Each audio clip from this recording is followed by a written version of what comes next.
They thought they had arrested just another vagrant causing trouble at the bus terminal, but when they forced her to change into prison attire, the tattoo on her shoulder blade made a decorated Army major freeze in complete shock, realizing they were holding someone who officially didn't exist. Before we jump back in, tell us where you're tuning in from, and if this story touches you, make sure you're subscribed because tomorrow I've saved something extra special for you. The Arizona sun beat down mercilessly on the cracked asphalt of the Greyhound Station parking lot in Tucson.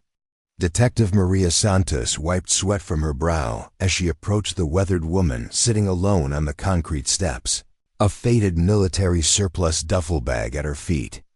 The woman's clothes were dusty, her blonde hair pulled back in a loose ponytail that had seen better days.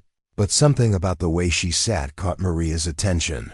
Most transients slouched, looked defeated, and avoided eye contact. This woman sat with perfect posture, her green eyes scanning the parking lot with methodical precision. She wasn't fidgeting, wasn't nervous, just alert in a way that made Maria's instincts prickle. "Afternoon," Maria called out, her hand instinctively resting near her service weapon. "Mind if I ask what you're doing here?" The woman turned her head slowly, those green eyes locking onto Maria's with an intensity that was unsettling. Her face was tanned and weathered, with small scars along her jawline that spoke of violence survived rather than accidents endured. "Waiting for the next bus to Phoenix," she replied, her voice surprisingly steady and clear. No slurring, no signs of intoxication or mental instability. Just calm, measured words. Maria glanced at the electronic board visible through the station windows. "The next Phoenix bus isn't for 3 hours. You've been sitting here since morning, according to the station manager. That's a long wait." The woman shrugged slightly. "I've waited longer for less important things." Something in that response made Maria step closer. She'd been a detective for 8 years, worked enough cases to recognize when someone was carrying more weight than their appearance suggested. This woman wasn't just passing through, she was running from something, or to something. "What's your name?" Maria asked, pulling out her notepad more as a gesture of authority than actual need. "Jessica Mitchell," came the reply without hesitation. No pause, no telltale signs of deception, but Maria had learned to trust her gut over surface appearances. "You got an ID, Jessica?" Jessica reached slowly into her jacket pocket, her movements deliberate and controlled. She produced a worn Arizona driver's license and handed it over. Maria examined it carefully. The photo matched. The address was listed as a P.O. box in Flagstaff, and the license was valid. Everything looked legitimate, but something still felt off. "What brings you to Tucson?" Maria continued, handing the license back. "Job fell through. Moving on to find work." Jessica's answers came easily, but they felt rehearsed. Like lines she'd practiced. Maria was about to ask another question when her radio crackled to life. "All units, we have reports of suspicious activity at the bus terminal. Possible transient with weapons. Proceed with caution." Maria's eyes narrowed as she looked at Jessica, then at the duffel bag. "Mind if I take a look in the bag?" For the first time, something flickered in Jessica's expression. Not fear exactly, but a calculation, like she was weighing options that Maria couldn't see. "It's just clothes and personal items," Jessica said, but she made no move to open the bag. "Then you won't mind showing me?" Maria's voice took on a firmer tone as she called for backup on her radio. Jessica sighed quietly and unzipped the bag. Inside, Maria could see folded clothes, a few books, and what looked like a small toolkit. Nothing obviously dangerous, but her trained eye caught something else. A hard rectangular case buried beneath the clothes. "What's in the case?" Maria asked. Jessica's pause was barely perceptible, but Maria caught it. Photography equipment, old camera gear.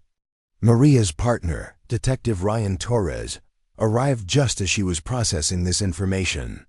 Ryan was younger, eager, and had a habit of jumping to conclusions that sometimes served them well and sometimes caused problems. "What's the situation?" he asked, eyeing Jessica with suspicion. "Just having a conversation with Ms. Mitchell here about her travel plans," Maria replied, keeping her tone neutral. Ryan noticed the duffel bag immediately. "Ma'am, we're going to need to conduct a more thorough search. There have been reports of someone matching your description acting suspiciously." Jessica's expression didn't change, but Maria noticed her shoulders tense slightly. "What kind of reports?" "Someone thought they saw you chasing the station, maybe looking for targets," Ryan said, his hand moving to his weapon. "We need to make sure you're not carrying anything dangerous." Maria shot Ryan a look that said slow down, but the damage was done. Jessica was now officially a person of interest rather than just someone to question. "I'm going to need you to stand up and place your hands where I can see them," Maria said. Switching to official procedure. Jessica complied without argument, rising smoothly to her feet with her hands visible. Maria noticed she moved like an athlete, someone who had trained their body to respond precisely to mental commands. "We're going to need to bring you in for questioning," Maria continued, producing handcuffs. "Just routine stuff, shouldn't take long if everything checks out." As Maria cuffed Jessica, she felt the woman's wrists. There was muscle there, more than you'd expect from someone down on their luck. These were the wrists of someone who had maintained physical conditioning even in difficult circumstances. Ryan grabbed the duffel bag while Maria led Jessica to their unmarked sedan. As they drove toward the Pima County Sheriff's Office, Maria found herself studying Jessica in the rearview mirror. The woman sat calmly, looking out the window like she was sightseeing rather than being arrested. "You've been in Arizona for a long time?" Maria asked, trying to keep the conversation casual. "On and off for a few years," Jessica replied. "What kind of work do you usually do?" There was a longer pause this time. "Security work, private contracting, whatever pays." Ryan turned from the passenger seat. "What kind of security work? Like mall security or something more serious?" Jessica met his eyes in the mirror. "The kind that requires background checks and references I don't have anymore." The sheriff's office was a modern building that tried to look welcoming but still managed to feel institutional.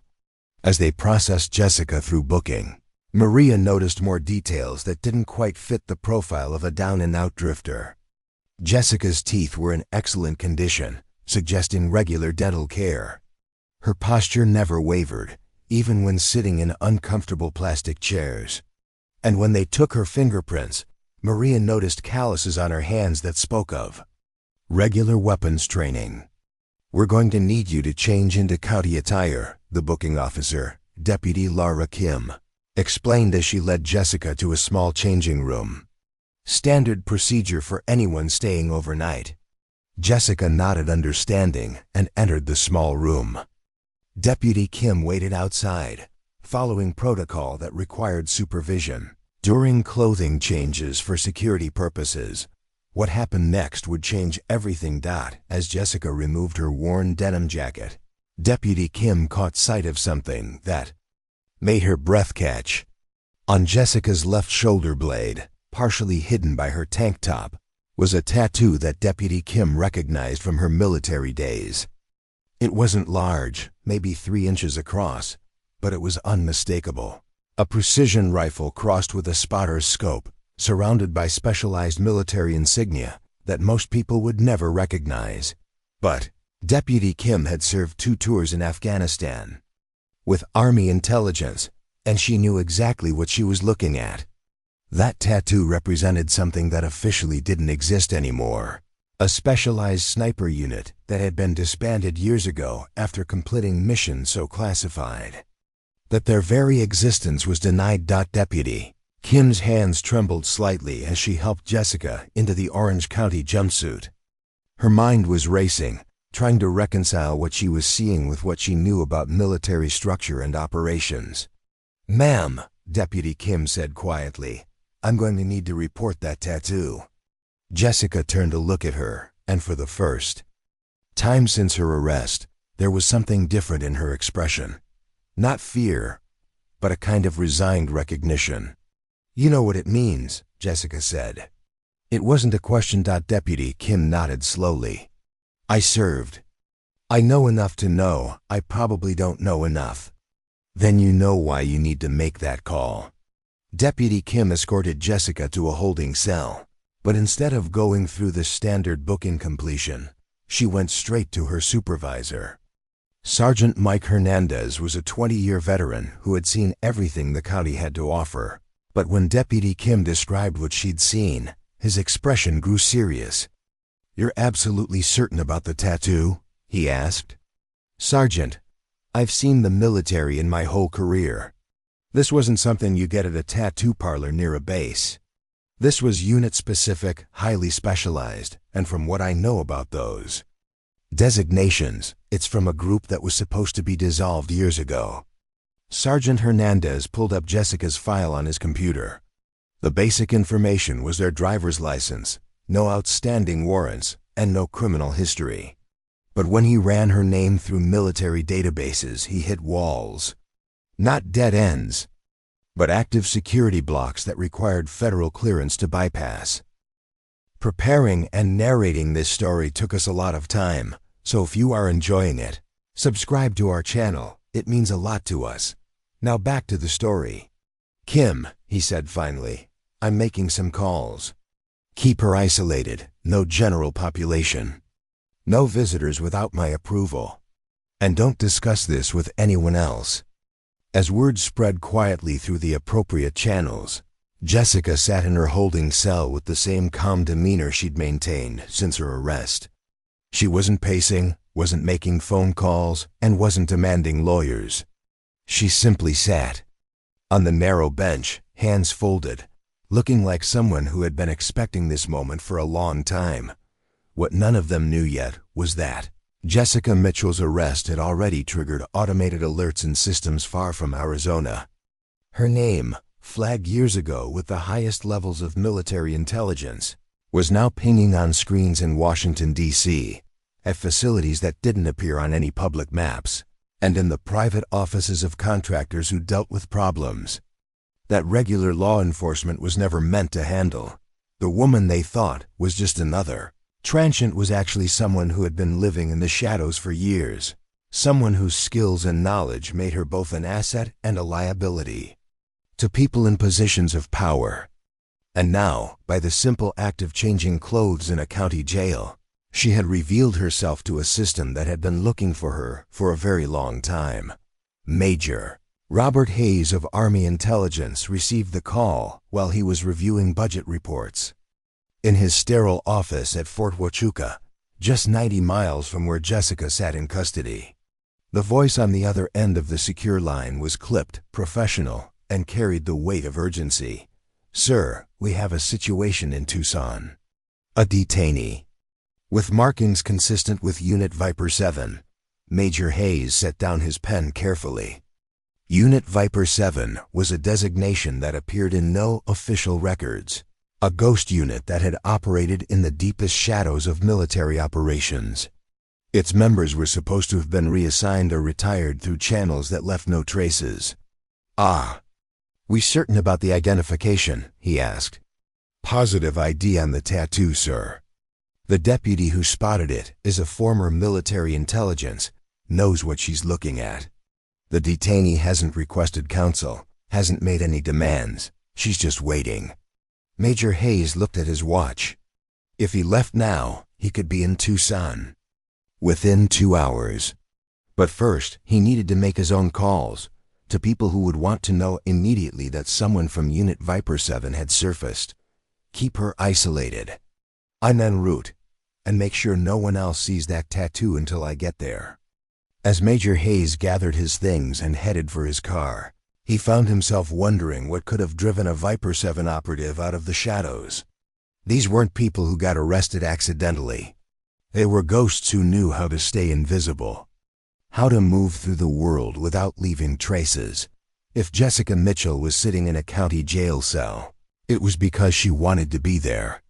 The question was why, And that question was about to bring together people who had hoped never to be in the same room again.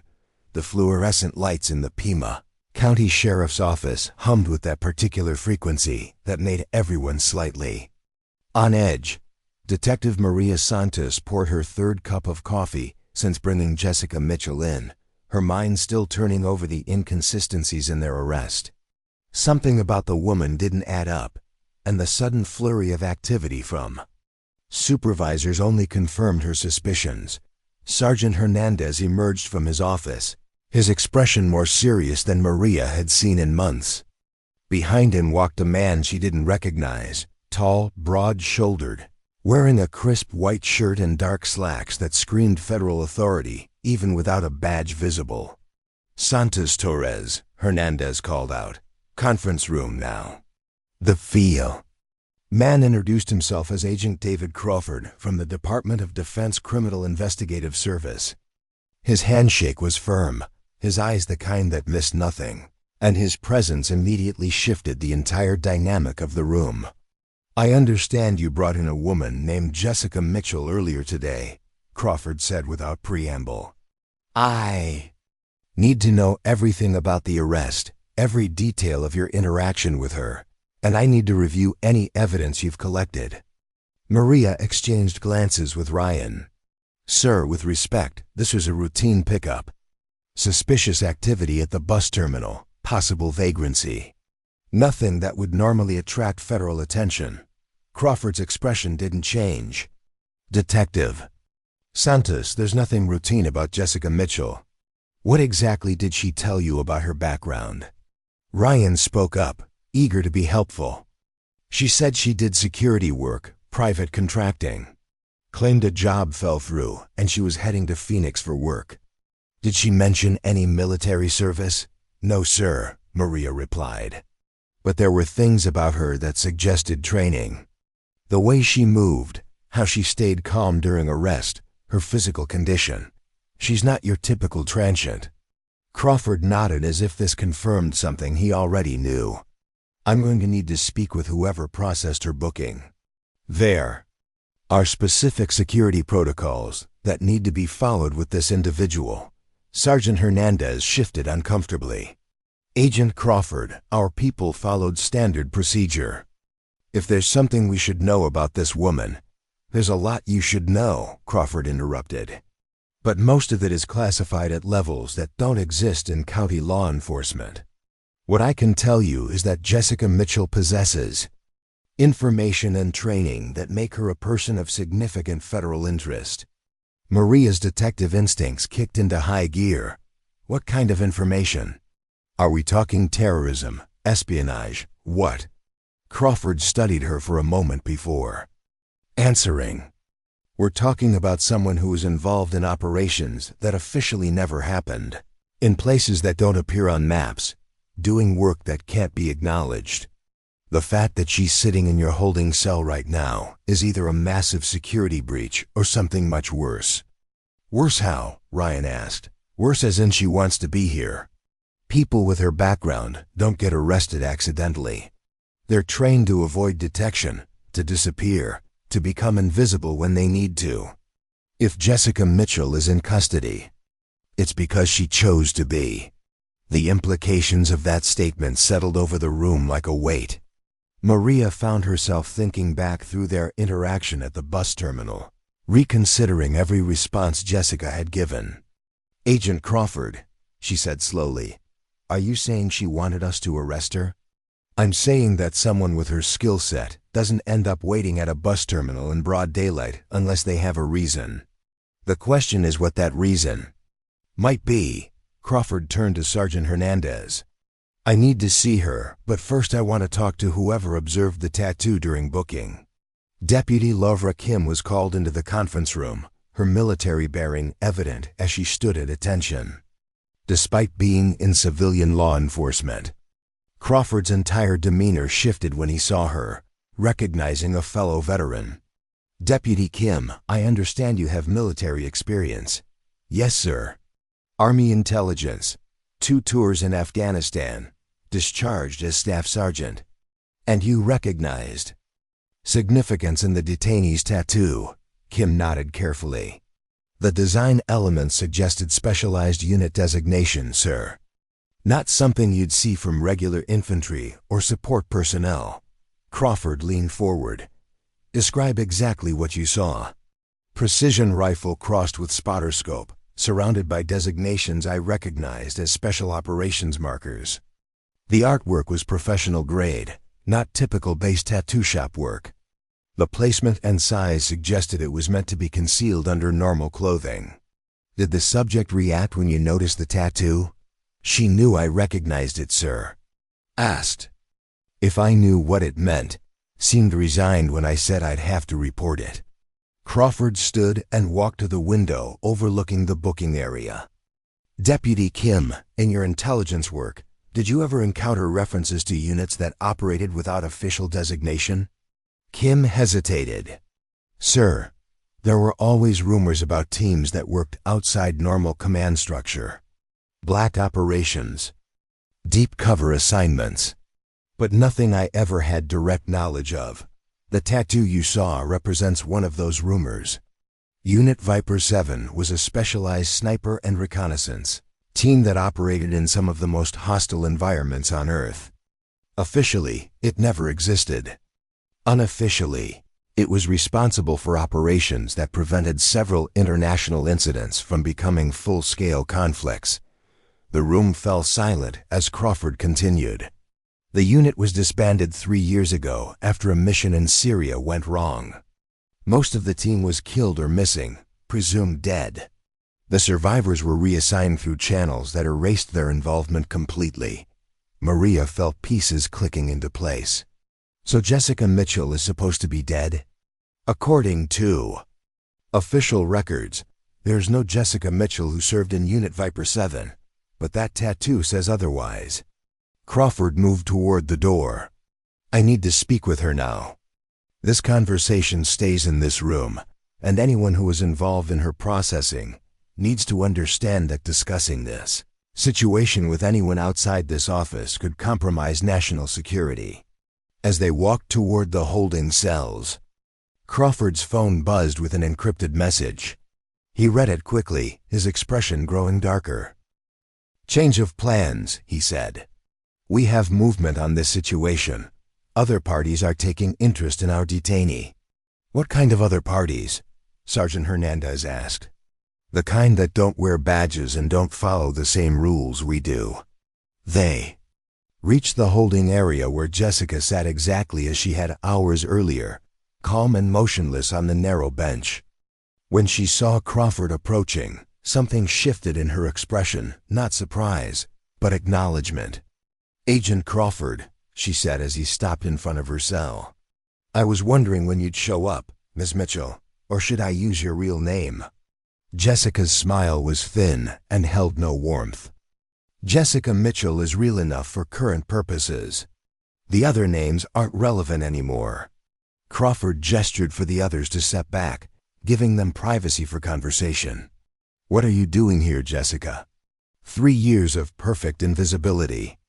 And suddenly you're getting arrested at bus terminals? Sometimes you have to surface to get someone's attention. Whose attention?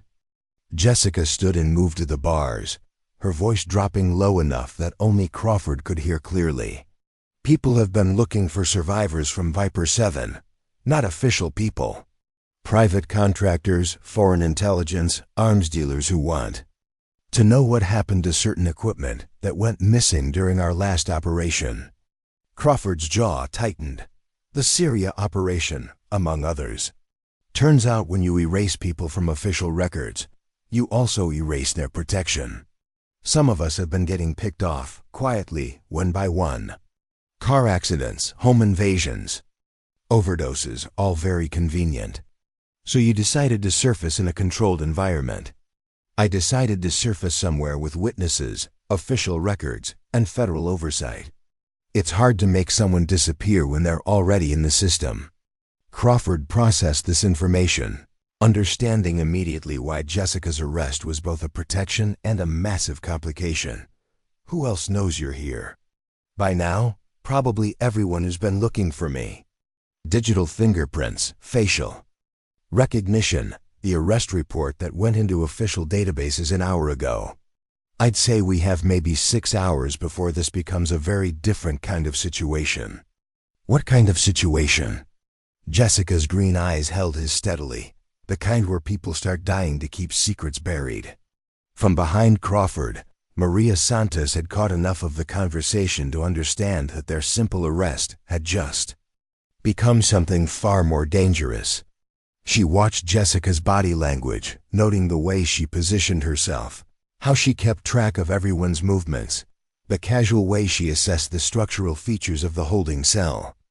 "Agent Crawford," Maria called out. "I think we need to discuss security arrangements." Crawford turned back to the group. "Detective Santos is right. This facility is not equipped to handle what's coming. I'm making arrangements to transfer Ms. Mitchell to a federal facility." "No," Jessica said firmly. "Transfer me and I become a ghost again. People die trying to protect me, or I disappear permanently. I stay here in the open, on the record, until this gets resolved." "You're asking you as to turn a county jail into a fortress," Sergeant Hernandez protested. "I'm asking you to do your jobs. Keep me safe, keep yourselves safe, and let the federal agencies sort out the bigger picture. But if you try to move me, you'll be putting everyone at risk." Crawford's phone rang, and he answered it with a curt yes. His expression grew increasingly grim as he listened. When he hung up, he looked at Jessica with something approaching respect. "Well played," he said. "Seems your arrest triggered automatic alerts in some very interesting databases.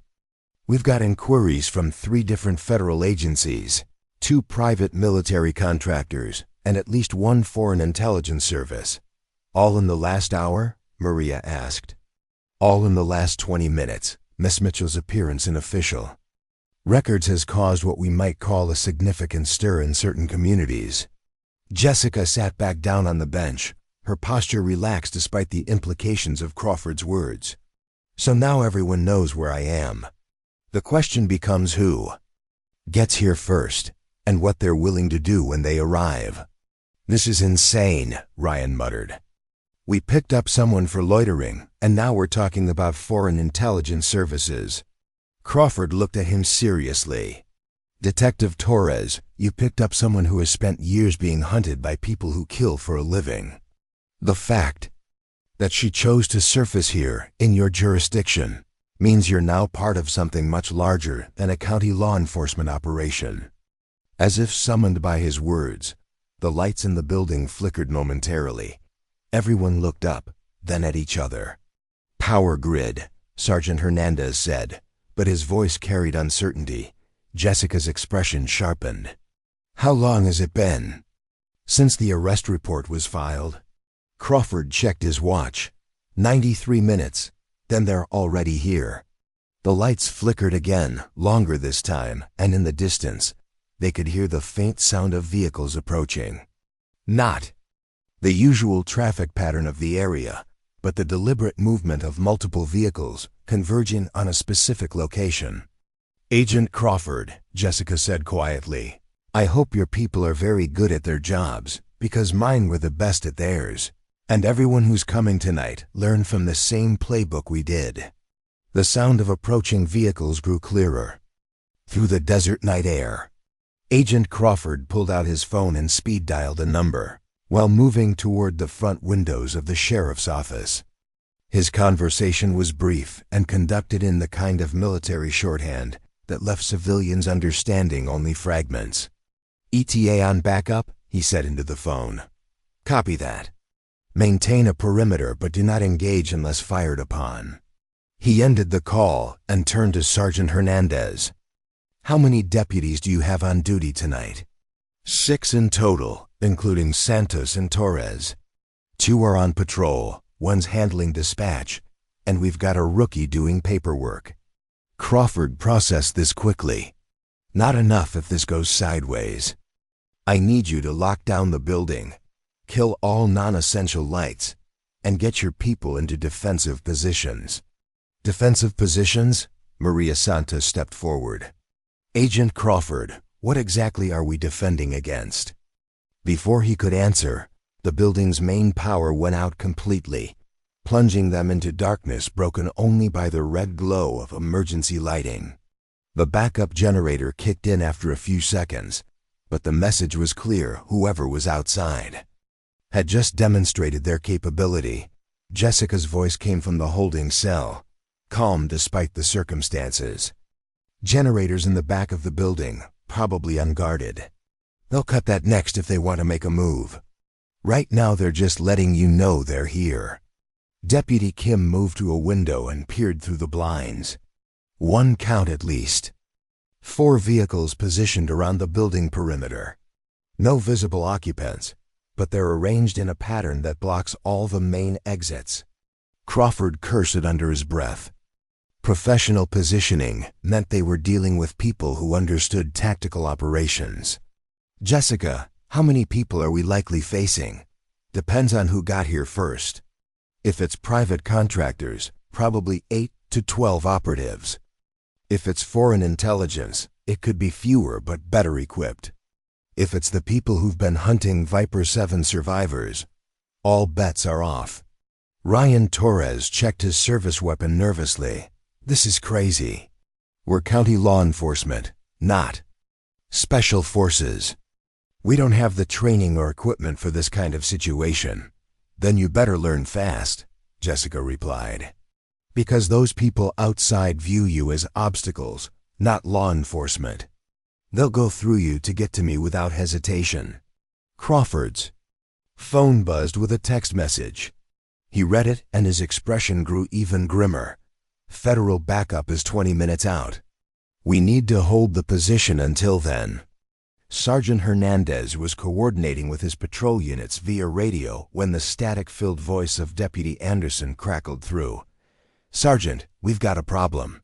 2 units have gone dark, last known positions near Highway 86 and AOA. Can't raise them on the radio. The implications hit everyone simultaneously. The people outside hadn't just positioned themselves around the building. They'd neutralized the responding patrol units first. Agent Crawford, Maria said quietly. Those are good cops out there. If something's happened to them, first rule of tactical situations, Crawford interrupted. Don't make assumptions about casualties until you have confirmation. Right now we focus on the situation we can control. Jessica stood up in her cell, her posture shifting into something more alert and purposeful. Agent Crawford, I need you to make a decision. You can keep me locked up and hope your people can hold off a professional assault team, or you can unlock this cell and let me help even the odds. Absolutely not, Sergeant Hernandez said immediately. You're a federal detainee, and we're not arming someone with your background. My background is the only thing that might keep your people alive. Tonight, Crawford stared at her through the bars, weighing options that all carried significant risk. What exactly are you proposing? I know how these teams operate because I trained with them.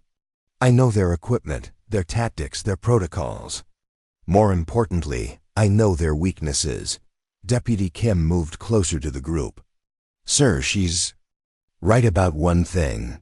Standard law enforcement tactics aren't going to be effective against military-trained operatives. The lights flickered again, and this time they stayed out longer. When the emergency power restored illumination, they could see movement outside, shadowy figures positioning themselves with professional precision. Crawford made his decision. Santos. Torres, I need you to secure the front entrance. Kim, you're with me on the south side. Hernandez, coordinate with dispatch and maintain communication with federal backup. He turned to Jessica. If I unlock that cell, what guarantee do I have that you won't disappear the moment things get complicated? Jessica met his eyes steadily. Because if I run now, they'll hunt down every law enforcement officer who was here tonight. They'll eliminate witnesses, destroy records, and make sure no one can connect them to what happened. Your only chance of surviving this is if I stay and help you stop them.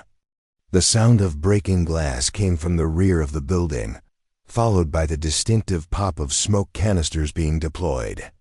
Professional breach tactics, designed to confuse and disorient defenders while assault teams moved into position. Crawford. Unlock Jessica's cell. What do you need? Weapons locker, tactical vest if you have them, and a clear line of sight to the building's weak points. As they moved toward the equipment room, Jessica's entire demeanor transformed. The resigned calm of a prisoner was replaced by the focused intensity of a professional soldier. She moved with economy and precision, checking weapons and gear with the kind of muscle memory that came from years of life-or-death operations. "They'll come in 3 teams," she explained as she checked the action on a tactical shotgun. "Front distraction, rear breach, and a containment team to handle anyone who tries to escape. The front team will make noise and draw attention while the real assault comes from behind." Maria Santos positioned herself near the main entrance, her service weapon drawn but her hands shaking slightly. "How do you know all this?" "Because it's exactly what I would do." The smoke from the rear breach was beginning to filter through the building's ventilation system. Crawford coordinated with his backup units via encrypted radio, but the news wasn't encouraging federal response, was delayed due to complications that no one was willing to explain over open channels. Jessica moved to a position that gave her oversight of both the front and rear approaches. "Agent Crawford, I need you to listen carefully. These people aren't here to negotiate or arrest me. They're here to eliminate a problem permanently. That means they'll kill anyone who can connect them to tonight's operation." "Are you saying they're planning to kill all of us?" "I'm saying they're planning to make this look like a terrorist attack on a law enforcement facility. No survivors, no witnesses, no uncomfortable questions about why private military contractors are operating on American soil." The implications of that statement sent a chill through everyone in the room. This wasn't just about Jessica anymore, it was about covering up something much larger. "What aren't you telling us?" Crawford demanded. "What's so important about you that people are willing to assault a sheriff's office?" Jessica paused in her weapons check, considering how much to reveal. Unit Viper 7's last mission wasn't just reconnaissance. We were tasked with securing the cache of advanced weapons that had been stolen from a military research facility. Chemical compounds, experimental ammunition, targeting systems that don't exist in any official inventory. And we secured the cache, but the mission went wrong. My team was betrayed, sold out to hostile forces. Most of us were killed, and the weapons disappeared. The people hunting survivors aren't trying to recover the weapons. They're trying to eliminate anyone who knows the weapons exist. Crawford's radio crackled with an urgent transmission. "Federal units report hostile interference. GPS jamming detected, communication systems compromised. The estimated delay is now 45 minutes. The sound of approaching footsteps on the building's roof made everyone look up. Professional operators moving with stealth, but not complete silence. They wanted the people inside to know they were there, to understand that escape routes were being systematically eliminated. "They're positioning for simultaneous breach," Jessica said, moving to a central location that gave her lines of sight to multiple entry points. Front, rear, and probably through the skylight in the main office. Classic triangulation assault.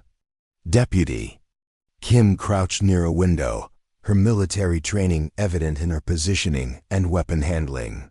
"What's our best defensive strategy?" "Survival," Jessica replied grimly. "These aren't police or even military. They're contractors who specialize in operations that never happened. Rules of engagement don't apply."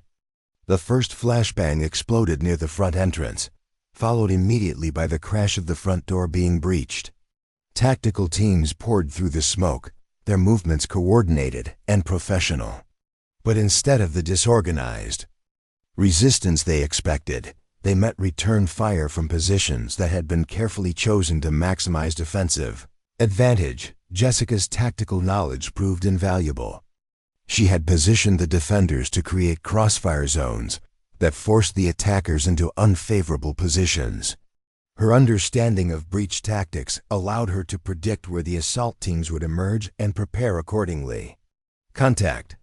Front!" Maria called out, her training overcoming her fear as she engaged targets moving through the smoke. "Contact rear," Deputy Kim reported, her military experience evident in her controlled fire and communication. But even with Jessica's tactical guidance, they were outnumbered and outgunned. The assault teams were equipped with body armor, night vision, and weapons that significantly outclassed standard law enforcement gear. Crawford coordinated the defense while maintaining radio contact with federal backup, but the situation was deteriorating rapidly. The attackers weren't trying to overwhelm their positions immediately. They were systematically eliminating escape routes and establishing control of the building's perimeter. "They're not rushing us," Jessica observed, reloading with practiced efficiency. "They're setting up for a prolonged siege. They know backup is coming, and they want to be ready for it." "What does that mean for us?" Jessica's expression was grim as she considered the tactical situation. "It means they're not planning to leave any witnesses when this is over. Not us, not the federal backup, not anyone who could testify about what happened here tonight." The realization that they were facing something far more dangerous than a simple extraction operation settled over the group like a weight. This wasn't just about Jessica's secrets anymore. It was about a conspiracy that reached deep enough into official channels to compromise federal response times and sophisticated enough to mount a military-style assault on American soil. As the sound of additional vehicles approached from multiple directions, Crawford realized that their situation was about to become even more complicated. The people outside weren't just trying to capture or eliminate Jessica. They were preparing for a battle that would determine whether certain secrets remained buried forever. The gunfire had been sporadic for 20 minutes, controlled bursts from both sides as the assault teams probed for weaknesses while the defenders held their positions. Jessica moved through the building like a ghost, appearing at critical moments to redirect defensive fire or call out tactical movements that only someone with her training could anticipate. "They're regrouping," she called out to Crawford, who was coordinating from the central hallway. "Next push will be heavier, more coordinated. They've been testing our response times and ammunition reserves." Deputy Kim pressed against the wall, near a shattered window, wiped blood from a cut on her cheek where flying glass had caught her. "How long can we hold them off?" "As long as we have ammunition and they don't bring in heavy equipment," Jessica replied, checking her watch. "But that's not the real problem." Agent Crawford looked at her sharply. "What's the real problem?" "They're stalling. Professional assault teams don't spend 30 minutes on a target this size unless they're waiting for something. Either reinforcements or orders to change tactics." As if summoned by her words, Crawford's radio crackled with an encrypted transmission that made his expression shift from concern to alarm. He moved away from the group for a brief, intense conversation before returning with news that changed everything. "Federal backup has been redirected," he announced grimly. "New orders from Washington. This situation is now classified as a national security incident requiring specialized response teams." Maria Santos, reloading her service weapon behind an overturned desk, looked up sharply. "What does that mean for us?" "It means we're on our own for at least another hour, possibly longer." Jessica's laugh was bitter and knowing. "It means someone with serious authority just ordered federal law enforcement to stand down.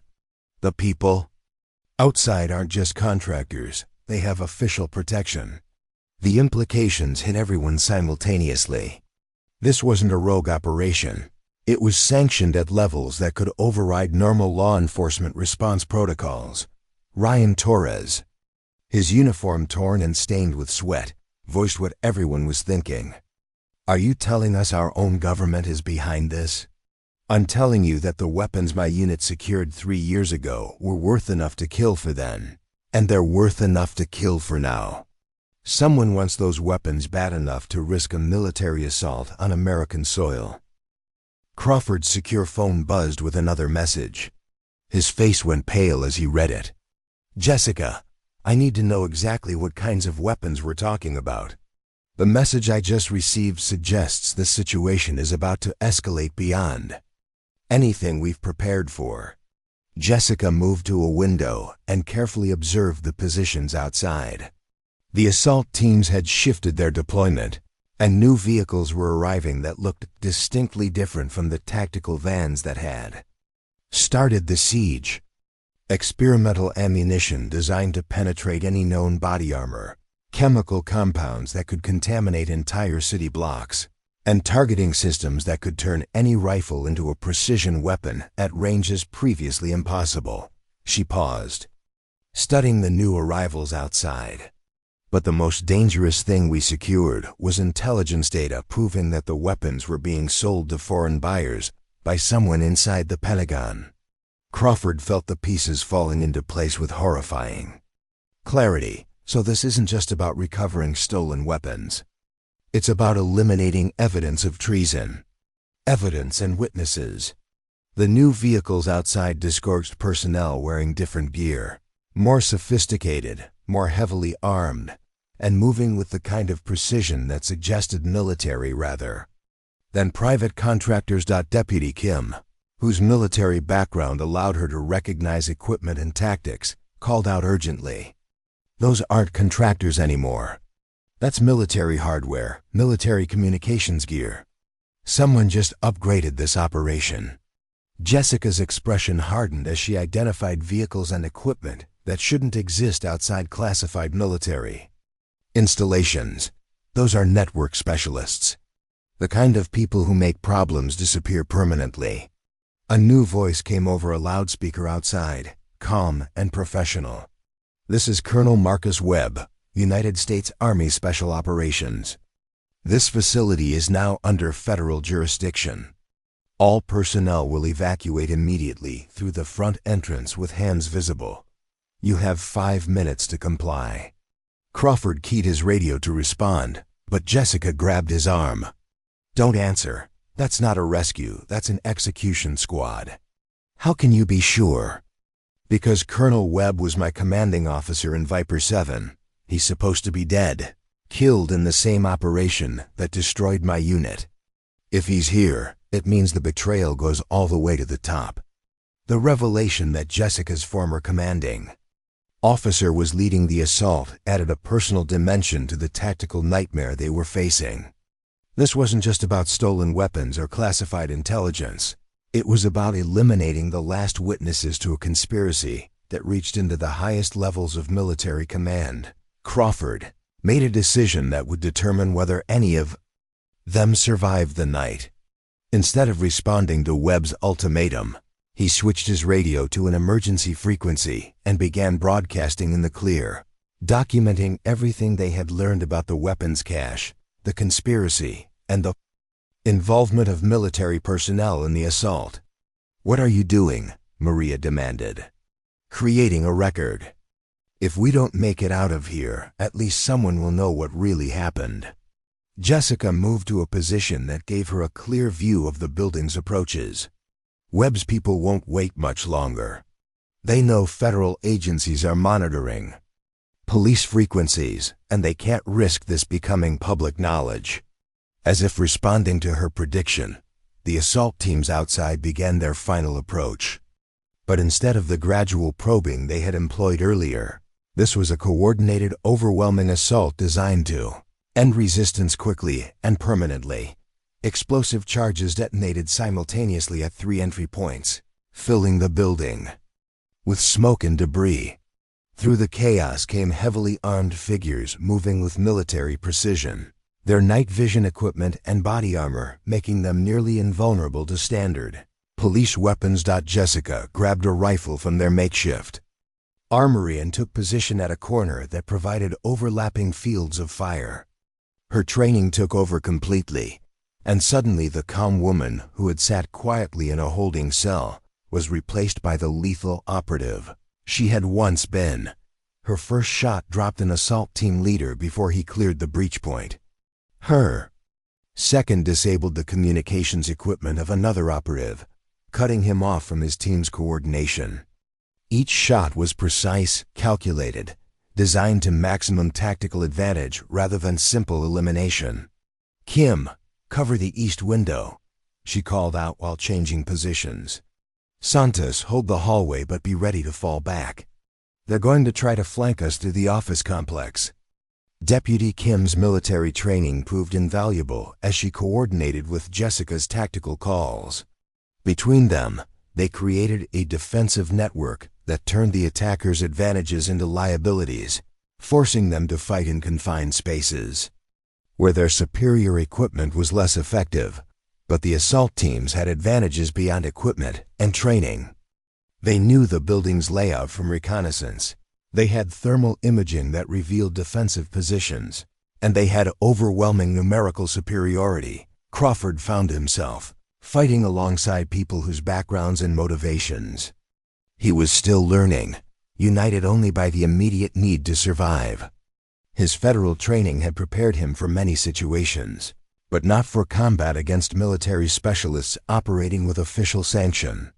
"Jessica," he called out during a brief lull in the fighting, "is there any way to prove what you're telling us about the weapons and the conspiracy? If we live through this, yes. The cache was hidden, and I'm the only surviving member of Viper 7 who knows its location. That's why they need me dead. The weapons are still out there, and as long as I'm alive, I'm proof they exist." The sound of helicopters approaching from the distance added another layer of complexity to their situation. Either federal backup was finally arriving, or the assault was about to include air support that would make their defensive position untenable. Ryan Torres, despite his fear and inexperience with military-style combat, had proven surprisingly effective at following Jessica's tactical guidance. His local knowledge of the building's layout compensated for his lack of advanced training. "The helicopters," he called out. "Are those ours or theirs?" Jessica listened to the sound of the rotors, her trained ear detecting details that others missed. Military transport, probably bringing in additional personnel. If it's Webb's operation, we're about to be seriously outnumbered. As the helicopter settled into landing patterns around the building, Jessica made a decision that surprised everyone. Instead of preparing for a final defensive stand, she began moving toward the rear of the building. "Where are you going?" Crawford demanded. "To end this. Webb's here because he thinks I'm trapped and helpless. Time to remind him what Viper 7 training actually produces." Maria Santos grabbed her arm. "You can't go out there alone. It's suicide." Jessica's smile was cold and determined. "Detective Santos, the people outside think they're hunting a fugitive. They're about to learn they've cornered a predator." As she prepared to leave the building, Jessica turned back to the group that had risked everything to protect her. "Agent Crawford, continue broadcasting on that emergency frequency. Make sure the whole story gets recorded. Deputy Kim, you know enough about military operations to coordinate the defense if they breach again. And all of you remember, this isn't about me anymore. It's about making sure the truth survives." The sound of additional explosions and gunfire from outside suggested that the situation was about to change dramatically. Whether Jessica's plan would save them or doom them all remained to be seen. But one thing was certain: the night was far from over. Jessica slipped out through a maintenance exit that most people didn't know existed, moving through the desert. Darkness with the kind of stealth that had kept her alive in hostile territories across 3 continents. The helicopters had landed in a coordinated pattern around the sheriff's office, disgorging additional personnel who moved with military precision toward predetermined positions. But Jessica wasn't interested in the foot soldiers. She was hunting. Their commander, Colonel Marcus Webb, stood beside his command vehicle, a modified tactical trailer bristling with communication equipment and surveillance monitors. He looked older than when Jessica had last seen him 3 years ago, his face harder, marked by the kind of stress that came from carrying secrets that could destroy careers and end lives. Through her scope, Jessica could see him coordinating the final assault on the building where her unlikely allies were making their stand. His tactical display showed thermal images of everyone inside, their positions tracked in real time by the sophisticated surveillance equipment his team had deployed. What Webb didn't know was that Jessica had spent 3 years learning how to become invisible to exactly the kind of technology he was using. She moved closer, using terrain features and abandoned vehicles for concealment, until she was within effective range for the precision rifle she had liberated from the sheriff's office weapons locker. Not close enough for conversation, but close enough to end the situation with a single shot. But killing Webb wouldn't solve the larger problem. Dead men couldn't reveal the location of the weapons cache, couldn't expose the full extent of the conspiracy, couldn't provide the evidence needed to clear the names of the Viper 7 operatives, who had died believing they were serving their country. Instead, Jessica keyed the radio frequency she knew Webb would be monitoring and spoke into the darkness. "Hello, Marcus. Miss me?" The effect was immediate and dramatic.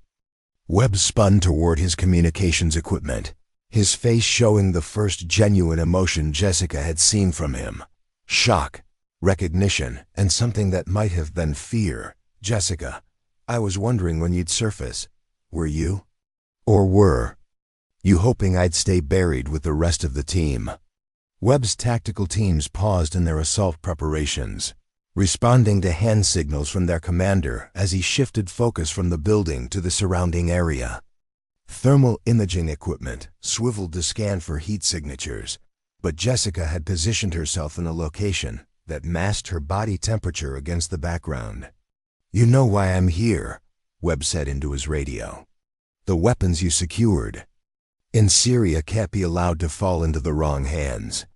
Jessica's laugh was cold and bitter. The wrong hands? Like the Pentagon officials who were selling them to foreign buyers. Or the wrong hands like yours, Marcus, when you sold out your own team to cover up the whole operation. Through her scope, she could see Webb's jaw tighten.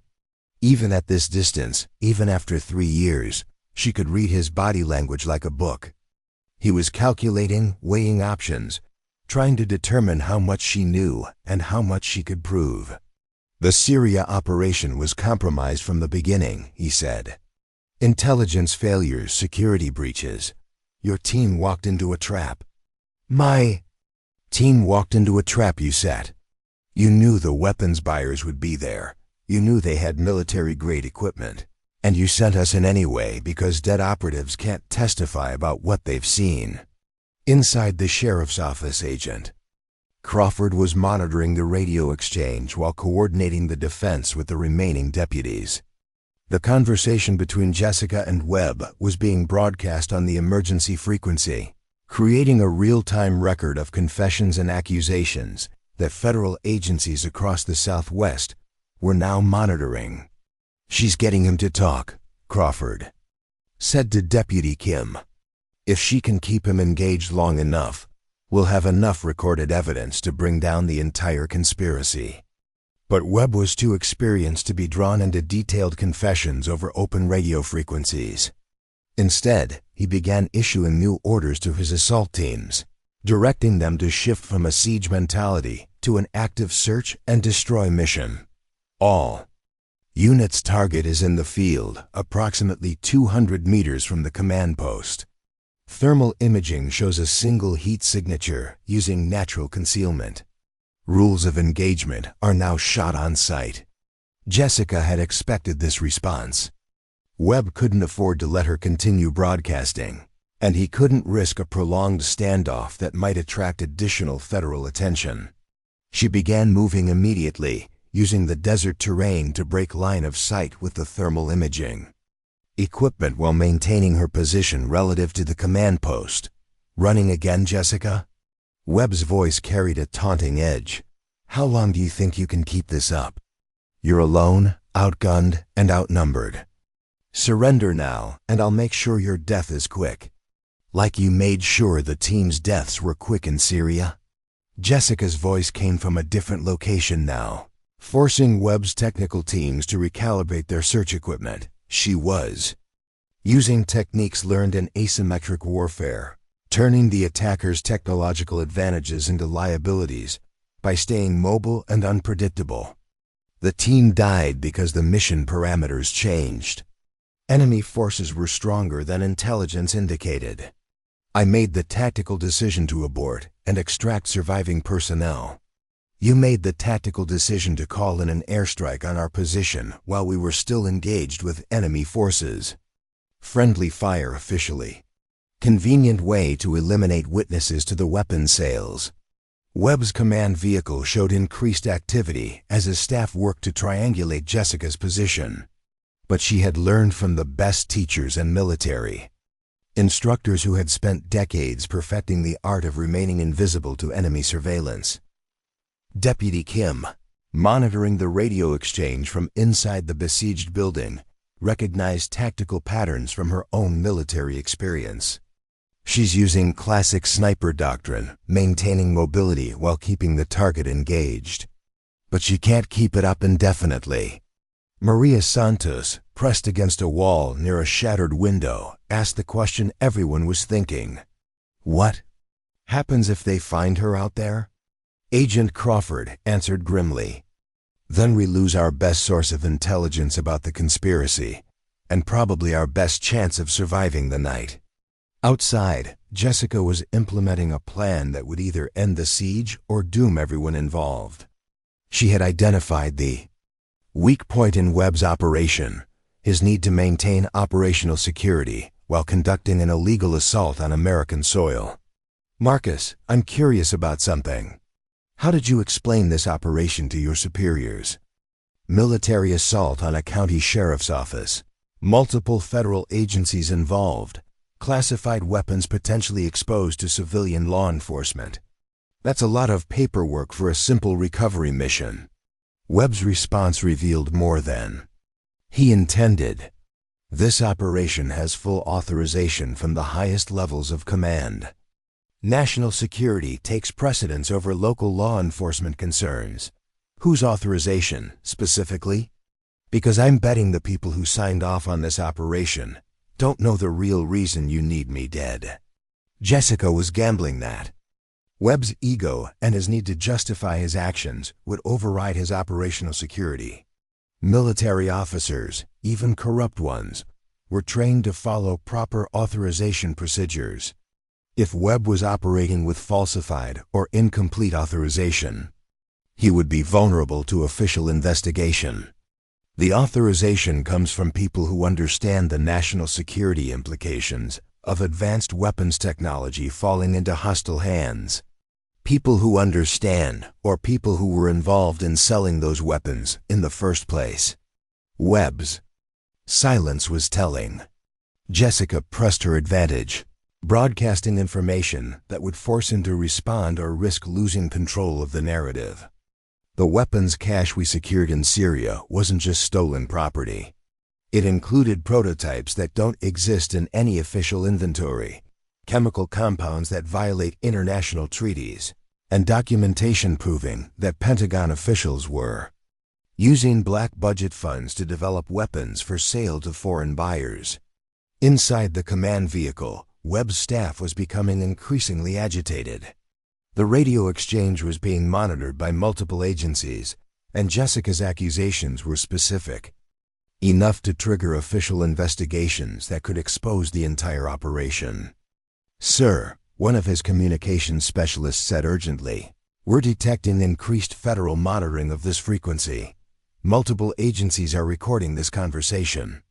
Webb faced a tactical decision that would determine the outcome of the entire operation.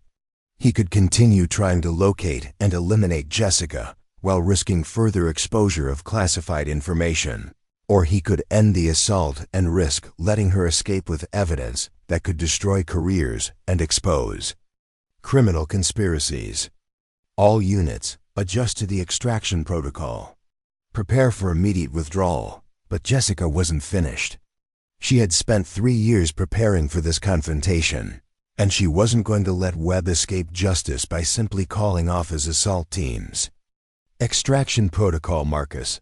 What about the weapons cache? What about eliminating the last witness to your treason? Are you really going to walk away and hope I disappear again? Webb's response was sharp and angry, the first time his professional composure had cracked during the entire operation. You have no idea what you're interfering with. Those weapons represent technology that could change the balance of power in global conflicts. Some secrets are worth protecting regardless of the cost. Secrets like which foreign governments have been buying American military technology. Secrets like which Pentagon officials have been getting rich selling weapons to hostile nations. Or secrets like how many American soldiers have died because of equipment failures caused by selling our best technology to enemies. The accusations hung in the desert air like smoke, recorded by federal monitoring equipment and broadcast to agencies that would have no choice but to investigate. Webb had been maneuvered into a position where silence would be interpreted as guilt and denials would only generate more questions. Jessica's final move was the most dangerous one of all.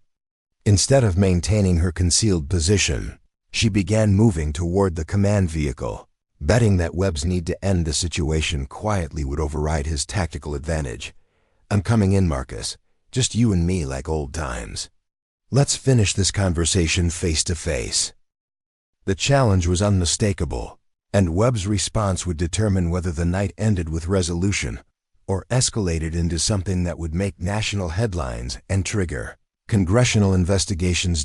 As Jessica emerged from the darkness, her rifle lowered but ready, Webb faced the moment he had been dreading for 3 years, the reckoning with the only surviving witness to his betrayal of the soldiers who had trusted him with their lives. Jessica emerged from the darkness like a ghost materializing from shadow, her rifle held low but ready, every step calculated and precise. Webb's assault teams tracked her movement through their scopes, but their commander's raised hand kept them from firing. This confrontation needed to end quietly, without the kind of gunfire that would bring unwanted attention to an operation that was already spiraling beyond control. Webb stepped away from his command vehicle, his own weapon holstered but his posture tense. Even in the dim light from the tactical displays, Jessica could see the years had not been kind to him. The confidence that had once made him a natural leader had been replaced by the paranoia of someone carrying too many secrets. 3 years, Webb said as they faced each other across 20 feet of desert sand. 3 years of wondering when you'd surface. 3 years of planning this moment. Jessica's voice was steady, professional, but underneath lay the controlled fury of someone who had lost everything to betrayal. Did you ever think about them, Marcus? The team members who trusted you. Rodriguez, Chun, Thompson died believing they were serving their country. Webb's jaw tightened. They died because the mission was compromised. Intelligence failures happen in wartime. Intelligence failures? Jessica's laugh was bitter.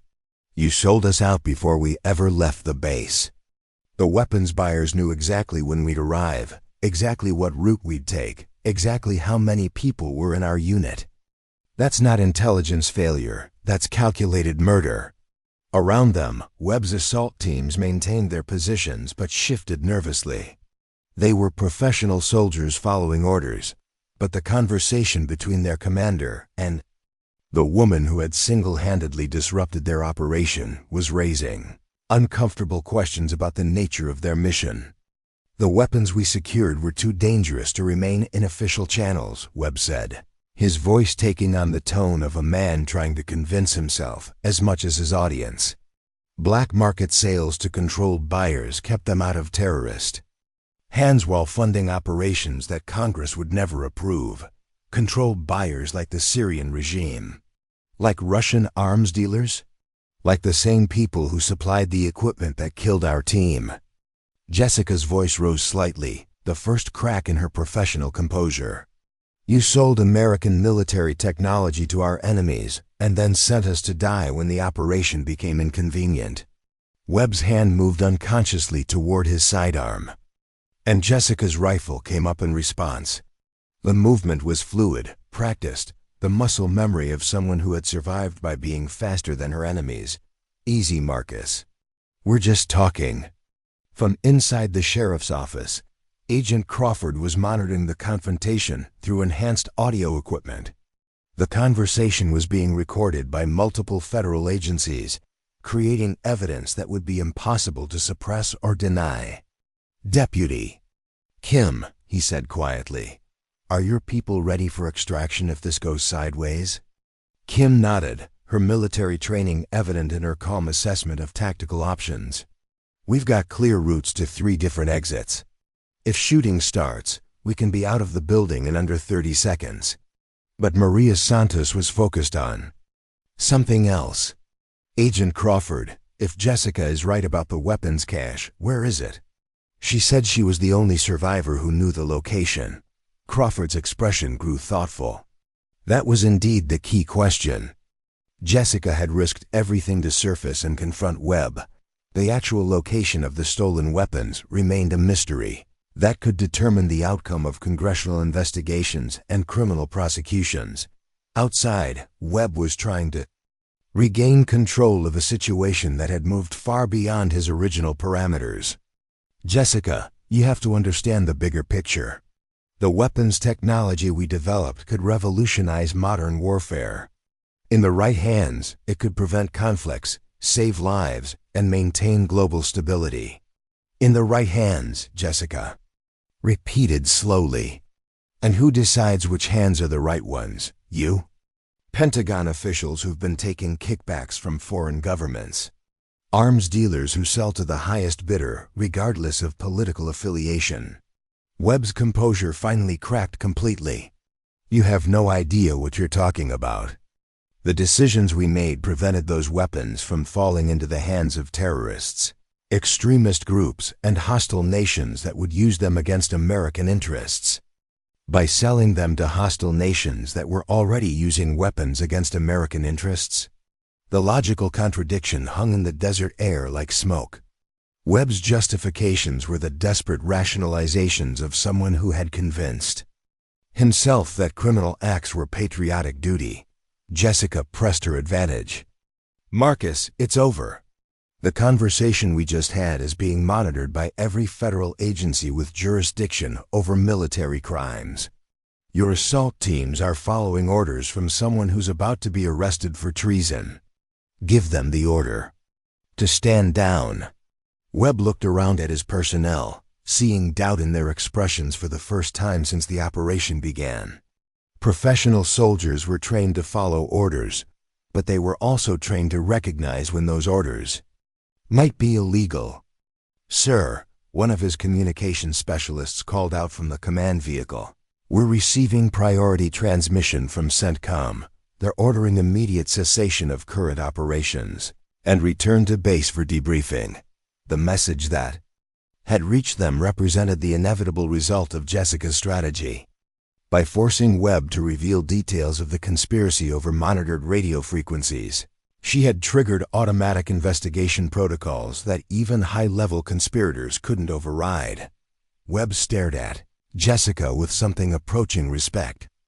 "Mixed with defeat, you planned this entire confrontation." "I planned to survive long enough to expose the truth. Everything else was tactics." Webb slowly raised his hands, signaling his surrender not just to Jessica, but to the federal authorities, who were undoubtedly en route to take control of the situation. "The weapons cache," he said quietly. "If you're really interested in justice rather than revenge, you'll need to know about more than just the Syria operation." Jessica kept her rifle trained on him, but indicated she was listening. "There were 3 caches, not just one. Syria was the smallest. The other 2 contain experimental technology that makes the Syrian weapons look primitive by comparison." This revelation changed everything. Instead of being the end of a criminal conspiracy, Webb's capture might be just the beginning of an investigation that could expose decades of illegal weapons, sales, and black market operations. "Where?" Jessica asked simply. Webb's smile was grim. "That information dies with me unless you're willing to make a deal." Before Jessica could respond, the sound of approaching helicopters filled the desert air. But these weren't military transports. They were federal law enforcement aircraft, and their arrival meant that the situation was about to shift from a military operation to a criminal investigation. Agent Crawford's voice came over Jessica's radio. Federal backup is landing now. FBI, ATF, and Army Criminal Investigation Division. You need to surrender your weapon and submit to federal custody. Jessica looked at Webb, who was already being surrounded by his own personnel as they responded to conflicting orders from multiple command authorities. One more question, Marcus. The other Viper 7 survivors you've been hunting, how many are still alive? Webb's expression shifted to something almost resembling regret. As far as I know, you're the only one left. Jessica nodded slowly, processing the information that confirmed her worst fears. She was indeed the last witness to events that had shaped American foreign policy and military operations for the past 3 years. As federal agents approached from multiple directions, Jessica made her final decision. She lowered her rifle, placed it on the ground, and raised her hands in surrender. Agent Crawford, she called out, I'm ready to tell the complete truth about Unit Viper 7, the weapons caches, and everyone involved in the conspiracy. But I want full witness protection and guarantees that this information will be used to prosecute everyone responsible, regardless of rank or political connections. The federal agents moved in to secure both Jessica and Webb, beginning a process that would eventually expose one of the largest military corruption scandals in American history. As they were separated and placed in different vehicles for transport to federal facilities, Webb called out one final message. Jessica, you have no idea what just unleashed. The weapons are still out there, and there are people much more dangerous than me who will do anything to keep them secret. Jessica's response was quiet, but carried across the desert silence. Then I guess they'll have to deal with the consequences of crossing a Viper 7 operative who has nothing left to lose. As the federal convoy disappeared into the night, the sheriff's office personnel emerged from their building, survivors of a battle that had transformed a routine arrest into a confrontation with national security implications that would reverberate through Washington for years to come. The truth about Unit Viper 7, the stolen weapons, and the conspiracy that had cost so many lives was finally coming to light. But as Webb had warned, exposing the truth would bring new dangers, and Jessica Mitchell would need every skill she had learned as an elite operative to survive what came next. Up next, you've got 2 more standout stories right on your screen. If this one hits the mark, you won't want to pass these up. Just click and check them out. And don't forget to subscribe and turn on the notification bell so you don't miss any upload from us.